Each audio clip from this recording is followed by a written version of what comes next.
Finnish security researcher Juho Nurminen is a bit of a retweet celebrity right now, for all the wrong reasons. Not his wrong reasons, but the wrong reasons of Adobe's product security incident response team PSIRT. To explain, most security teams publish encryption keys so that you can communicate securely with them, using a public key cryptography tool such as PGP or GPG.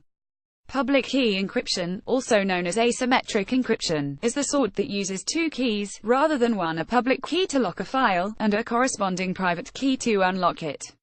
You generate these keys, which act as a sort of mathematical function and its inverse, as a pair, and although it's pretty quick to generate a key pair, it's as good as impossible, computationally infeasible, in the jargon, to figure out the private key given the public key. It's probably obvious from the nomenclature here that the public key is for locking files, and that you share it, well, publicly so that anyone can encrypt data to send it to you securely. The private key is for unlocking data that was encrypted with your public key, and as long as you keep it, private, then only you can ever decrypt that data. At the risk of laboring the point, you make the public key public, and you keep the private key private.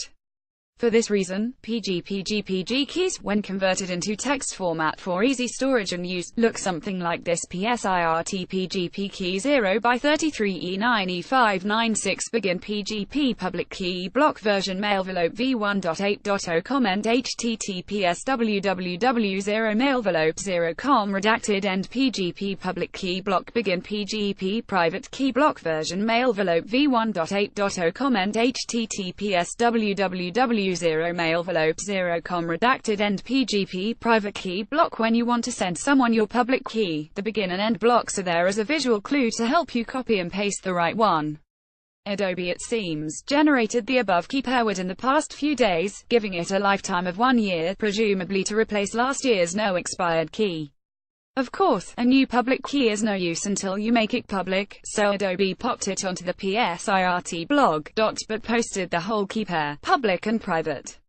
Someone who has Adobe's private key, which could indeed now be anyone, can not only post messages that apparently have Adobe's imprimatur, but also decrypt messages that people sent to Adobe under the assumption that only the PSIRT would ever get to read them.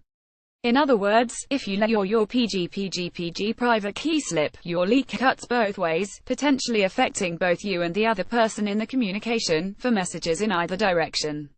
What to do? Don't use Adobe's public key with a PGP fingerprint 0x33E9E596 to send information to PSIRT.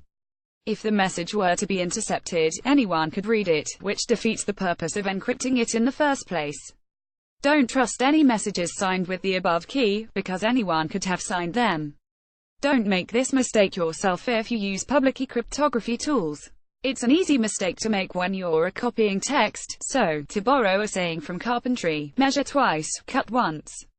Well, say it one more time: make the public key public, and keep the private key private. Follow @NakedSecurity, follow @blog.